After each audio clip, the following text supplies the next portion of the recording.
A Bíblia é bem clara quando ela fala que se o Filho vos libertar, verdadeiramente sereis o quê, pessoal? Livres.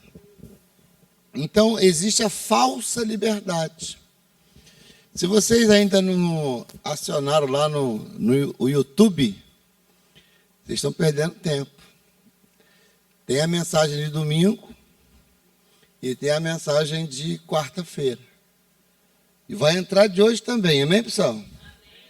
Vai entrar a mensagem de hoje lá, talvez mais tarde ou amanhã.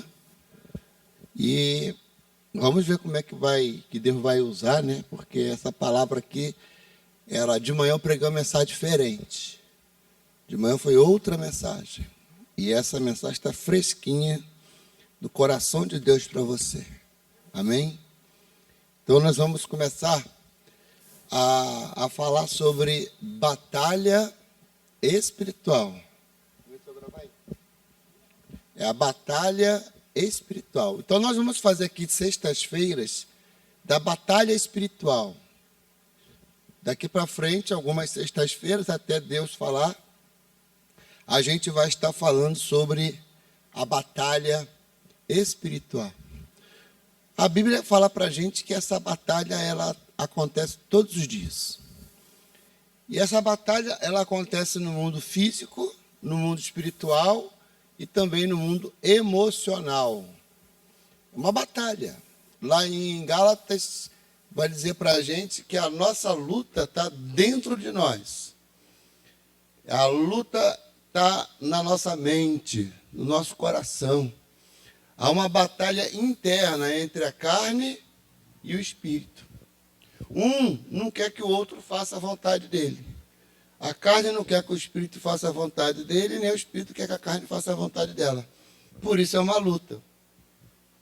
Aí, aquele que você mais der alimento é que vai estar mais forte, é que vai vencer. Amém, pessoal? Então, a primeira coisa, eu quero perguntar para você, qual o significado dessa palavra libertação? O que é libertação? Alguém perguntar para você, o que é libertação? O que você vai responder para essa pessoa? Eu vou te ensinar hoje. Você vai dizer que a libertação é o resultado da batalha espiritual. É o resultado. Amém? O que é libertação? É o resultado da batalha espiritual. Existem alguns requisitos para que uma libertação seja completa. Porque tem a libertação pela metade? Tem. Mas ninguém é liberto pela metade, pastor. Bom, libertação pela metade, você coloca assim, a pessoa fica liberta por algum período, algumas horas, alguns dias. É uma libertação incompleta. É uma falsa libertação. Isso não é da Bíblia, pastor. Verdadeiramente, diz a Bíblia, sereis livres. Não é isso que a Bíblia de Jesus falou? Conhecereis a verdade e a verdade vos... Se o Filho vos libertar... Foi tão bonito na primeira, quando eu falei um pedacinho, vocês completaram. Na segunda, vocês travaram. Se o Filho vos libertar, verdadeiramente sereis livres. Então, se verdadeiramente sereis livres, porque tem a falsa libertação. Tem a falsa liberdade. Existem pessoas que acham assim, não, eu bebo quando eu quero. Quando eu não quero, eu não bebo. Eu tenho domínio, tenho controle. A pessoa está com uma falsa libertação aí para ela. Quais são esses dois fatores, pastor, para que aconteça uma verdadeira libertação? Primeiro, a influência do maligno, ela tem que cessar. Então, uma pessoa verdadeiramente liberta, ela fica livre da influência do maligno. O maligno vai tentar, porque faz parte da vida dele tentar. O nome já diz tentador. Mas ele não vai conseguir influenciar a pessoa mais a fazer o que ela fazia antes. Então, a verdadeira libertação, ela começa quando o inimigo não consegue mais influenciar aquela pessoa. Ele tenta, mas a pessoa tem força o suficiente para dizer não. É porque a Bíblia diz para a gente que junto com a tentação vem o quê? O escape. Junto com a tentação vem o escape. Está lá em 2ª carta aos Coríntios, né? 1ª carta aos Coríntios, capítulo 10, versículo 13. 1ª carta aos Coríntios, não veio sobre vós tentação humana, senão humana, mas fiel é Deus, que vos não deixará tentar acima do que podeis. Antes, com a tentação, também dará o quê? Para que possais o quê? Suportar. Então, observe que Deus, a palavra do Senhor, não está dizendo que você não será tentado. Está dizendo que você terá forças para resistir à tentação. Vai dar o escape, você vai suportar. Então, o primeiro passo que nós estamos estudando aqui, para que haja uma verdadeira libertação, é que a influência do maligno, ela não vai surtir mais nenhum efeito sobre a vida da pessoa. E o segundo ponto, pastor, é o preenchimento com o Espírito Santo. A verdadeira libertação se dá nesses dois pontos. O demônio sai e o Espírito Santo entra. Agora, ao invés de eu ser influenciado pelo demônio, eu vou ser influenciado pelo Espírito Santo. O Romanos diz que se eu for guiado pelo Espírito, eu serei filho de Deus. Então, a verdadeira libertação se dá com nesses dois pontos. Primeiro, eu não sou mais influenciado pelo diabo. E segundo, o Espírito Santo vem morar dentro de mim. Mateus capítulo 12, versículo 43, vai dizer isso para a gente. Mateus 12, 43 diz: e quando o espírito imundo tem saído do homem, anda por lugares áridos, buscando repouso e não encontra. Seguinte, então diz, 44. Então diz, voltarei para minha casa, de onde saí, e voltando, acha desocupada, varrida e adornada. Então, vai e leva consigo outros 7 espíritos piores do que ele. E entrando, habitam ali. E são os últimos atos desse homem piores do que os primeiros. Assim acontecerá também a esta geração má. Então, esse texto vai dizer para a gente o que a gente acabou de falar. O Espírito Santo entra, o maligno sai. Se o maligno sai e o Espírito Santo não entrar, ou se o Espírito Santo sair, o maligno entra novamente. E a Bíblia fala que traz com ele mais 7 piores do que ele. E a vida da pessoa passa a se transformar num caos. Então, isso é a verdadeira libertação. A verdadeira libertação precisa desses 2 requisitos. Precisa desses 2 acontecimentos. Não basta expulsar o mal. Sai, demônio! Ele vai sair, você tem autoridade para isso. Mas se o Espírito não entrar, ele volta. Você vai orar, vai repreender. Está amarrado, Satanás. Ele vai ficar amarrado? Vai. Mas se o Espírito Santo não entrar, ele se desamarra, ele volta. E tem muitos que vivem dessa forma. São libertos temporariamente. Por quê? Porque não se permitem. Jesus bate a porta, mas a pessoa não abre a porta. Ele diz: eis que estou à porta e bato. Se alguém abrir, eu entro. Às vezes, a pessoa vem à igreja: pastor, faz uma oração por mim. Obreiro, faz uma oração por mim. E aí a gente faz a oração. A gente expulsa o demônio.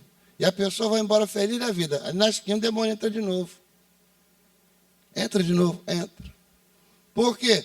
Porque a pessoa recebeu oração, alguém com autoridade espiritual ordenou o demônio para sair, e o demônio saiu, porque ele vai ter que obedecer para a voz de Jesus, mas o Espírito Santo não entrou.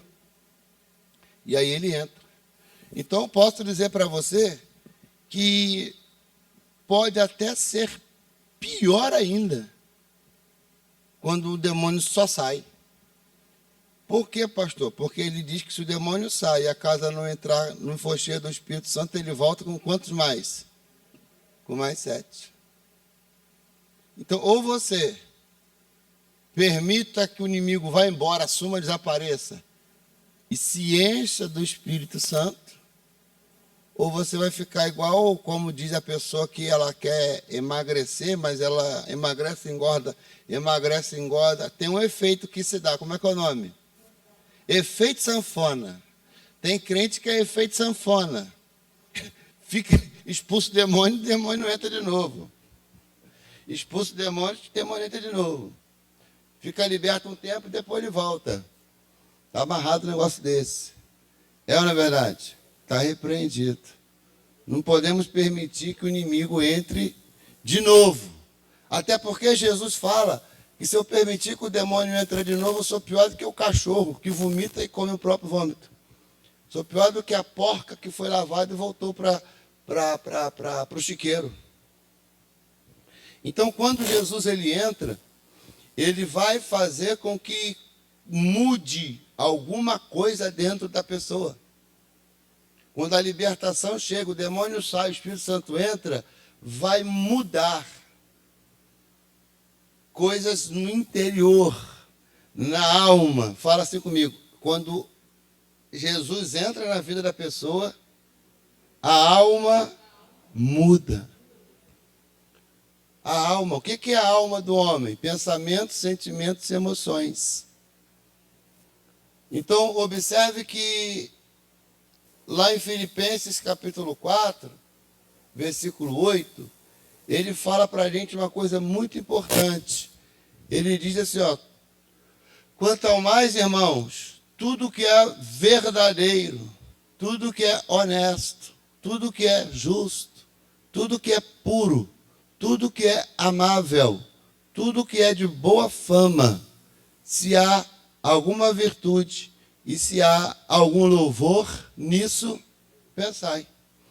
Então, quando a pessoa é liberta, completamente liberta, ela começa a pensar nessas coisas aqui, E isso aqui corrobora com Colossenses, capítulo 3, versículo 2, que vai dizer que eu devo pensar nas coisas que são do alto. Pensar nas coisas que são de cima e não nas que são da terra. 3. Porque já estáis o quê? Mortos, e a vossa vida está escondida com quem? Com Cristo. O Romanos 12, 2 vai dizer que para eu transformar o meu mundo, eu preciso renovar minha maneira de pensar. Eu preciso transformar a minha forma de pensar. Transformai o vosso mundo com a renovação do vosso entendimento, vossos pensamentos. Quando a libertação completa ela chega, a pessoa começa a pensar de forma diferente. Por quê? Porque agora ela não mais ouve a voz do inimigo.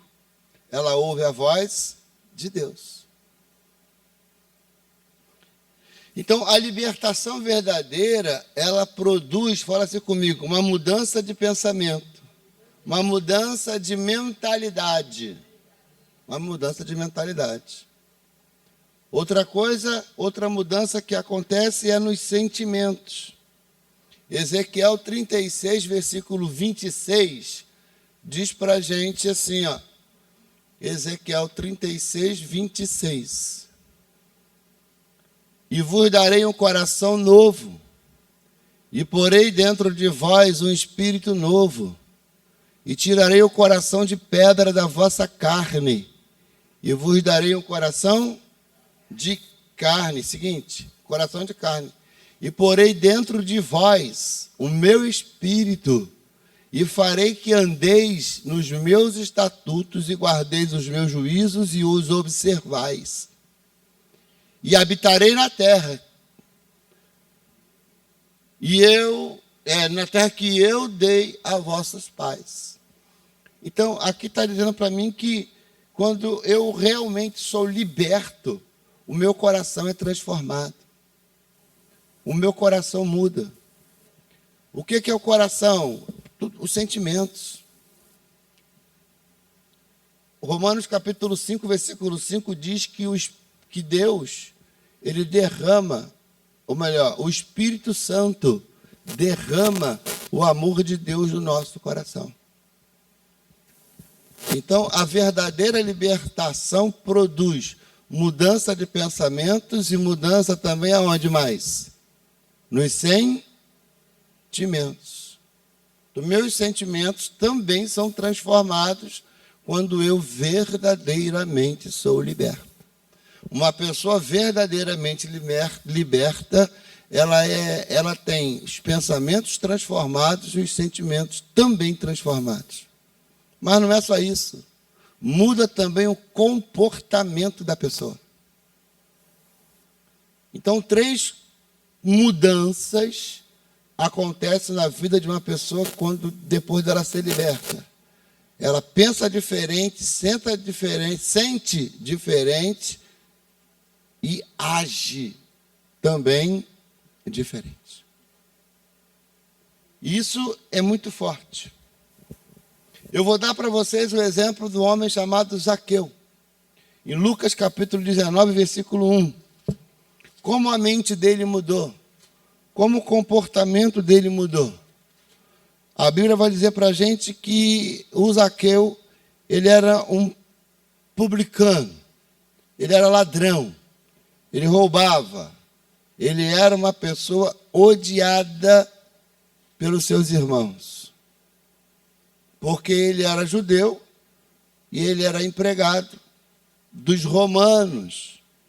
Trabalhavam cobrando impostos dos seus compatriotas. E no capítulo 19, versículo 1, vai dizer para a gente que, e tendo Jesus entrado em Jericó, ia passando. E eis que havia ali um homem chamado Zaqueu. E esse era chefe dos publicanos. E ele era o quê? Rico.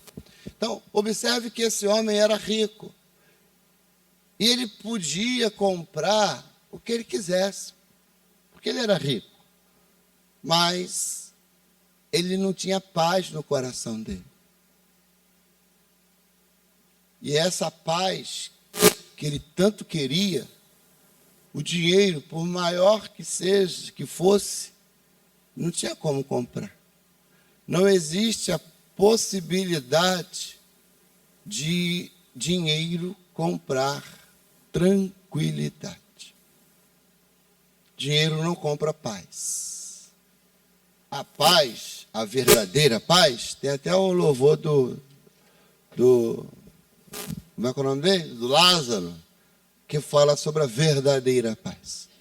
Em João capítulo 14, versículo 27, Jesus dá a paz para a gente. Ele fala, a minha paz, deixo-vos a paz, a minha paz vos dou. Não vou lá dou como o mundo a dá. Não se turbe o vosso coração. Não é isso que ele diz ali? Nem ficou medo. Então, essa paz, onde o coração não fica turbado, né? Completamente sem direção, e o medo toma conta. Só a paz de Deus que tira isso da vida de um ser humano. E essa paz não tem ninguém que possa te dar, a não ser Jesus Cristo. Então Zaqueu, ele era um homem rico, mas ele não tinha paz. E o dinheiro que ele tinha, poderia comprar paz? Em hipótese alguma compraria paz. Não, não compraria. Então Zaqueu tinha um cargo poderoso. Ninguém tocava no Zaqueu. Ele tinha cargo, ele tinha posição, ele tinha poder. Mas ele era um homem que não tinha paz. Os irmãos dele, os compatriotas dele, o conterrâneo dele, o odiavam. Tanto é que quando Jesus falou que ia entrar na casa dele, o povo começou a murmurar. Veja o versículo 7, lá de Lucas 19. E vendo todos isso, murmuravam, dizendo que entrara para ser hóspede de um homem pecador. Então, todos, ali está dizendo, todos estavam dizendo a mesma coisa. Jesus entrou na casa de um homem pecador. E eles estavam murmurando. E esse Zaqueu, que nós estamos falando dele, lá no versículo 2, diz que ele era rico. No versículo 3, vai falar para a gente que ele observou que Jesus vinha passando por uma rua e tinha uma multidão que estava cercando Jesus. Uma multidão estava cercando Jesus. E ele era baixinho. A gente conhece essa história. E aí ele olhou e falou assim, eu não vou conseguir ver Jesus. E ele olhou para a estrada e viu que mais adiante tinha uma árvore e ela dava com um galho para o meio da rua. E então ele resolveu subir na árvore para olhar Jesus. E ele sobe na árvore e quando Jesus passa por debaixo do local onde ele estava, Jesus olha para cima e diz para ele descer. Zaqueu, desce depressa, porque hoje me convém pousar onde? Na tua casa. Desce depressa, porque hoje me convém pousar na tua casa. E ele desceu. Ele desce de uma forma muito rápida. A Bíblia vai dizer que ele desceu correndo. Ele desce correndo. E Jesus vai à casa dele. E quando Jesus chega à casa dele, a Bíblia vai dizer para a gente que ele imediatamente, ele diz para Jesus que se ele tivesse roubado alguém, que ele iria devolver o dinheiro que ele roubou. E não só devolver o valor exato que ele tinha roubado, mas que ele devolveria 4 vezes mais. A lei dizia isso. E então o Zaqueu, ele agora está disposto a obedecer os mandamentos do Senhor. Ele está disposto a obedecer a palavra de Deus. Ele está disposto. Mas ele também está disposto a pegar a metade dos bens que ele adquiriu e distribuir para os necessitados. Que também era, e é até hoje, um mandamento de Deus, ajudar os mais necessitados. A Bíblia diz isso, querer para o nosso próximo aquilo que a gente gostaria para nós. Amar ao nosso próximo como se fosse a nós mesmos. A Bíblia nos orienta a isso. E foi justamente o que o Zaqueu fez. Lá no versículo de número 8, vai dizer assim, ó. Versículo 8. E levantando-se Zaqueu, disse ao Senhor, Senhor, eis que eu dou aos pobres metade dos meus bens, e se em alguma coisa tenho defraudado alguém, o restituo quadruplicadamente. Ele, Zaqueu, está disposto a obedecer os mandamentos do Senhor. Eu quero que você entenda que Jesus não pediu nada disso para ele. A Bíblia, pelo menos, não relata que Jesus falou para ele fazer isso. Ele simplesmente abriu a porta da casa dele para Jesus entrar. E quando Jesus entra na casa do Zaqueu, ele toma essa postura ali. Observe que antes ele roubava, ele tirava do pobre.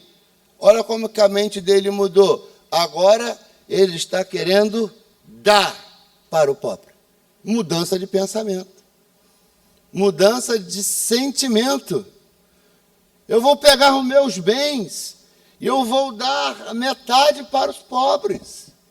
Ele muda a forma de pensar, ele muda a forma de sentir e ele muda o comportamento. Antes ele era ladrão, agora ele é doador. A gente pode entender, pelo texto que estamos pregando, que em Zaqueu houve uma verdadeira o quê? Libertação, porque mudou a forma de pensar, mudou a forma de sentir e mudou também a forma dele agir. E então Jesus disse, o que Jesus disse? Versículo seguinte, e disse-lhe Jesus, hoje veio a salvação a esta casa, pois também este é filho de Abraão. Observe que Zaqueu nunca deixou de ser filho de Abraão. Ele sempre foi filho de Abraão, mas estava perdido. Estava perdido. Estava perdido.